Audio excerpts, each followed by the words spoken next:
Okay, I've never really made like a how-to video on how to do this kind of thing before, but I'm gonna try to make it best I can. But anyway, this is, I know you can't, my camera's not that great, but this is the wire, right? And it's 34 gauge, and this is my jig. So you got a little hole there. You stick this in here like that. Jeez, I don't want to cooperate. Okay, and as you can see, maybe you can. Anyway, it's going in the top, the little hole in the top, and it's coming out right here into out of the same hole in this little crevice. See? Now, then I'm taking the back part here, and I'm sticking it into this washer. I mean, you asked about building, showing you how I build the jig or whatever, but I don't have a need for another jig, and I don't really want to dig up the parts and stuff to put one together. But I mean, basically all it is a piece of wood that I drilled put a bolt through and put a wing nut on the end of it, and took a saw of some kind. I used a bandsaw, and I just cut a little groove out there, bit wide enough to fit two pieces of wire in, and then took a small drill bit, and carefully drilled a hole from there out the top. Doesn't really matter where the one in the top is, but anyway, once you get that all done, as you can see, it's all in there, and you can see when I'm pulling on it, because I tightened it down a little bit, there's a little bit of tension on it. And you got it's off camera, but I got a spool of 34 gauge over there. I've already straightened out two pieces of 26 gauge stainless steel. Now, I mean, you can do Kanthal or whatever the hell you want to, but on the DNA 200s, which, since that's where where I posted this or whatever, it does, even though this 34 gauge Kanthal that I'm wrapping it in, even though it's Kanthal, it's still this will be a contact coil when you wrap it and pulse it and everything, but it will still work in temp control.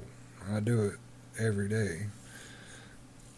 Anyway, so as you can see, I probably should have said something more about it, but I was wrapping the 34 gauge around the two ends here, and they kind of stick out like duck feet or whatever, and the two ends of the core wires, and then you just stick them once you've wrapped the 34 gauge around it a little bit. You just tighten the feet up into the chuck, and then like I was saying before, I mean, you don't have to do it this way. You can, if you don't have the patience for it, you can. I'm trying to make this a little faster because this video is running long, but basically you just do kind of like one of these numbers, and until, and it doesn't really matter, you can screw it all up, and it doesn't matter if it's all gommed up or straight or anything, until you get to the point where your block hits the wire that's in the drill, like this. As you can see, the two wires are now in the groove. Now, once that's done, you'll go kind of slow to start with, until you get it going the way you want.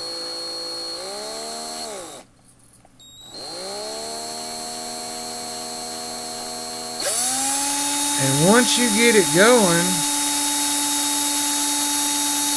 the wire will just kind of feed itself. I mean, all you're really doing with this block is kind of holding it steady. You know, right now we're making clapton, fused clapton, and it's perfect. You know, because it's pushing itself, because the wire is pushing up each new wrap is pushing up against the old wrap, and it's just forcing the well, I knew this. I had a feeling this was going to happen. Here I am on camera and I screwed it up. I mean, it's not difficult, but you know, you have to be paying attention to what the hell you're doing, basically.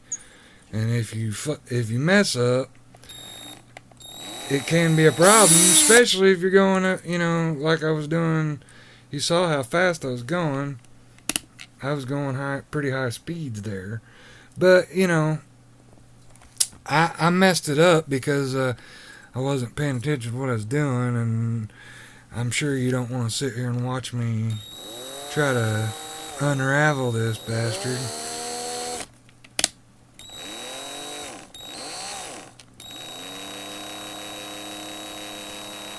See, it wound up on itself is what happened, and depending on how bad you do it, you may or may not be able to fix this. But whenever I'm not trying to do a video and, you know, for everybody to watch and whatever, and this never happens. But you know, Murphy's Law and everything, I'm trying to actually do something here, so obviously it's going to mess up, because that's just the way it goes. But even still, if you are lucky and careful,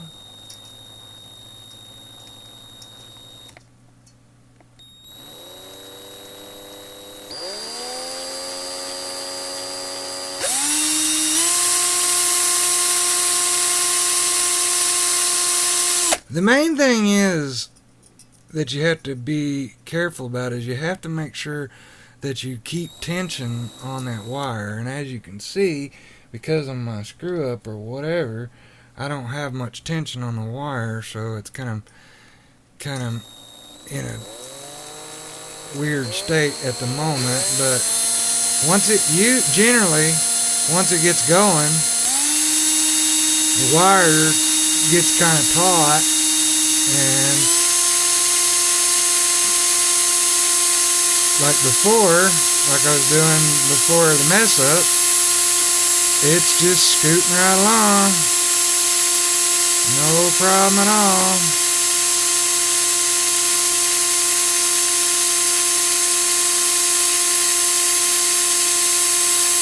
And I probably used too much. I probably made the cores a little bit too long for this particular video, because it's taking me too long to do it or whatever. But as you can see, after that little slip up, you know, I got the wire back on track, and now it's just zipping right along.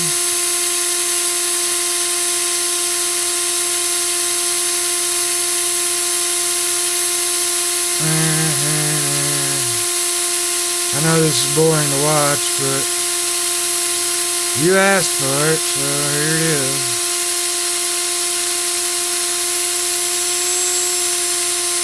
Tell you what, making one of these videos makes you appreciate the people that do make these DIY videos a lot more. It's not as easy as it looks.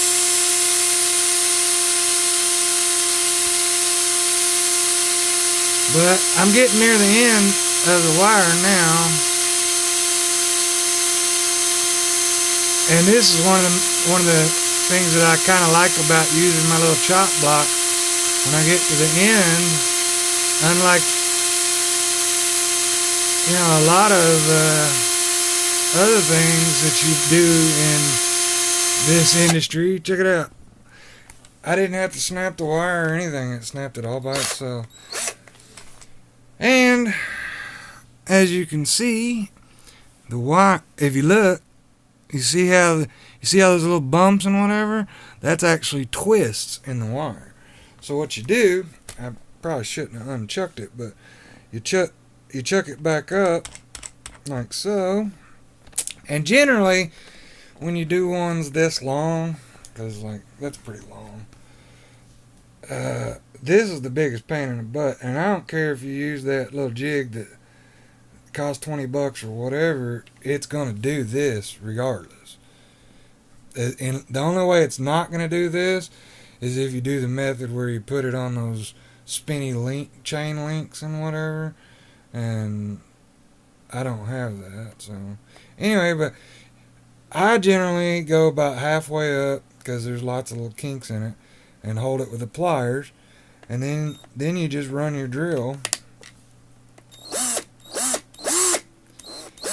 pulse it a couple times or whatever, and it gets some of the twists out. And you're not going to get all of them out this way, but you can get quite a few of them out. And then once you get that out, then you're going to flip this whole rod around and do the other side the exact same way.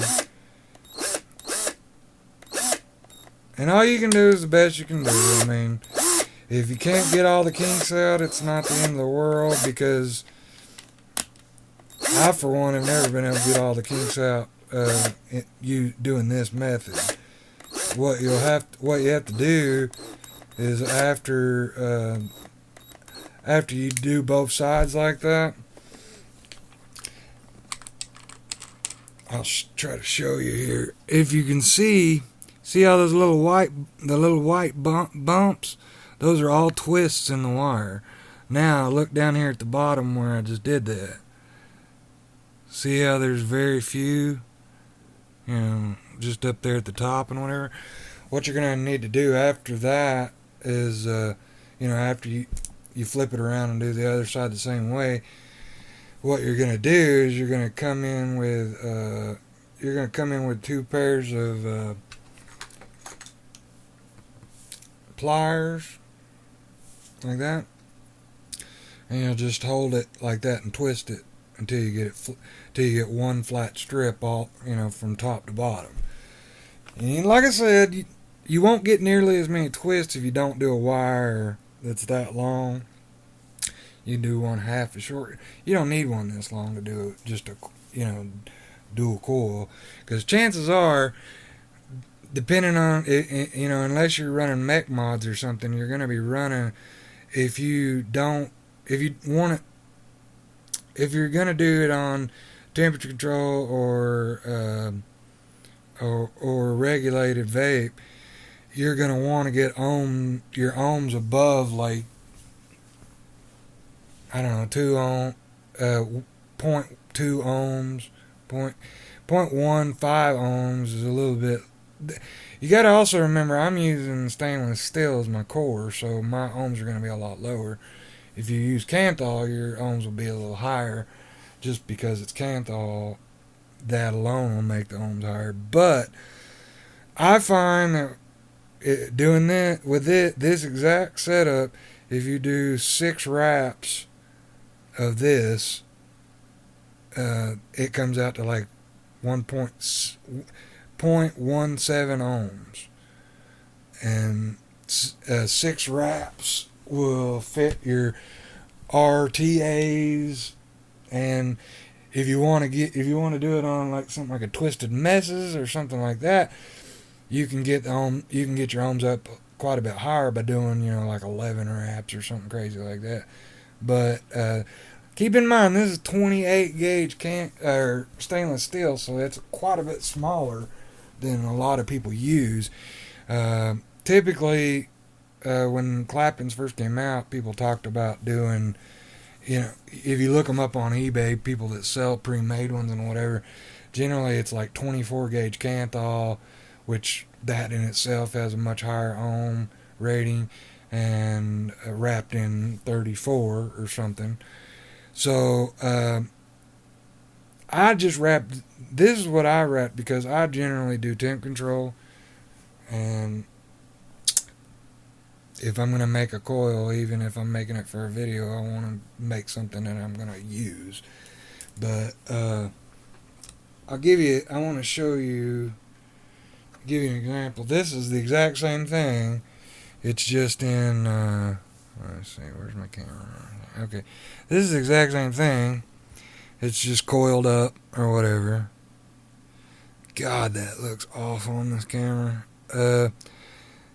I'll tell you what, after I post this, I'll take a picture of it and post in the comments or whatever.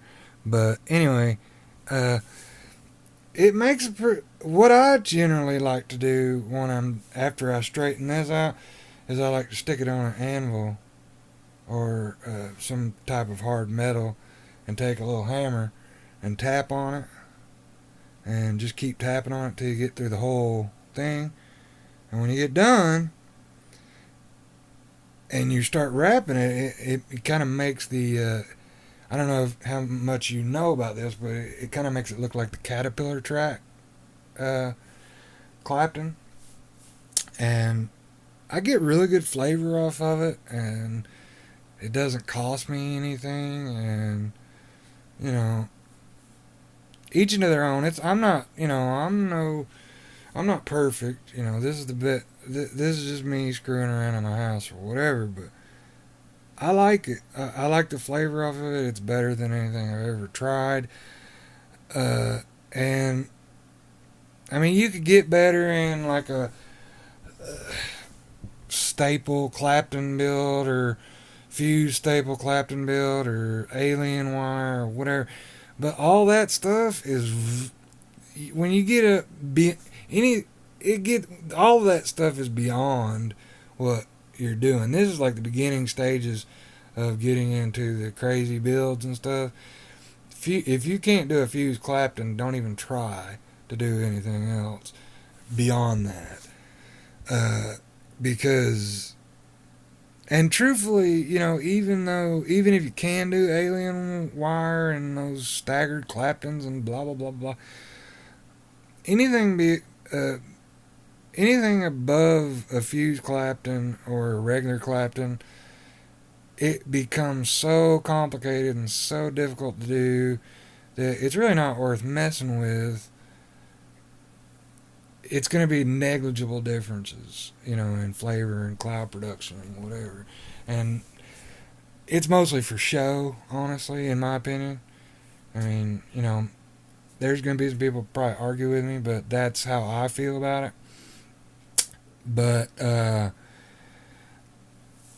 as far as this little jig thing goes, to go into a little more detail about that, I'll give you a better look at it or whatever. But all it is just a little piece of block that has a bolt. I just drilled a hole, stuck a bolt. Doesn't matter what size it is. Find a wing nut that'll fit it, and then put some kind of. It doesn't have to be a square one. That's just what I had. Any kind of washer on the bottom, and then another washer on top, because you're gonna that's one of the reasons that it's nice to have the square one. I didn't intend that when I was making it, but it turned out to be actually pretty cool, because what you want to do is when you're putting your wire on, you're going to jam it in between the top washer there, and the bottom washer. And then this thing here, when you tighten it down, that puts tension on this. You can adjust however much you want. Ideally, if you have one, that's just wire, some stiff wire that I wrapped around there and kind of made my own homemade spring, and it works. But ideally, if you have a little spring, putting a real spring on there would be best. But all you're trying to do is, even when it's tightened down a little bit, I can still pick up on the top washer. That's what the spring's for. You don't want to clamp down on it, because if you clamp down on it, you're just going to end up, when you do this, it's going to pull on it regardless. And doesn't matter how tight this is. And if it will not pull through there, it'll just snap the wire. So you just want to put some tension on it. Because if you don't have any tension on it, then when you're wrapping it, it's just going to go all over the place. But it's really not as difficult as you may think. And I didn't really... That is the first time using this system that I've ever wrapped up on myself. And kind of embarrassed by that. But what are you gonna do? You know, I'm making a video, and if I wasn't trying to worry about the camera and all that crap at the same time, I probably wouldn't have had that problem. And yes, I know everybody's gonna be saying, "Why are you sitting there in your bed doing this?" Well, you know, I'm just hanging out. So, you know, if I was a professional, I'd probably have all this set up on a nice little table in the living room, have a nice little workspace, and blah blah blah. But you know, this is just like a hobby kind of thing for me. I'm not, you know, getting that serious about it. I'm gonna try to upload this video, but being that it's 20 minutes long, which I cannot believe, I don't think that Facebook's gonna let me post it, so I'll see what I can do about trying to, maybe I can post it on YouTube or something, and maybe put links to it or something. I don't know. Anyway, I hope that helps you. If it didn't, sorry. You asked for the video, so I tried. Anyway, good luck. I hope you have a good luck doing these claptons. But like I said, you know,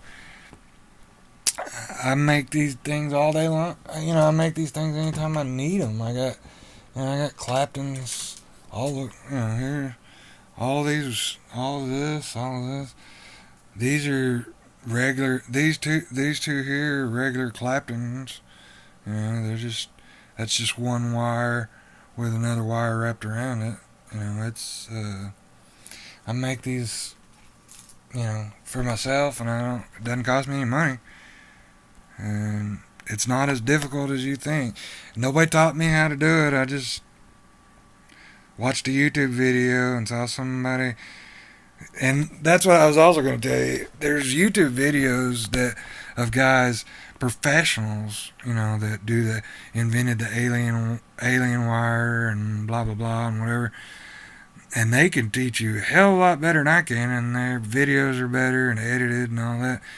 You should go do some searches on YouTube, and you can find some videos of people doing that. The only reason I decided to make this video to try to help you was because you were asking about my little block. I wanted to show you a little better how to use it. But good luck, man. I hope it works out for you. If you have any more questions, feel free to hit me up.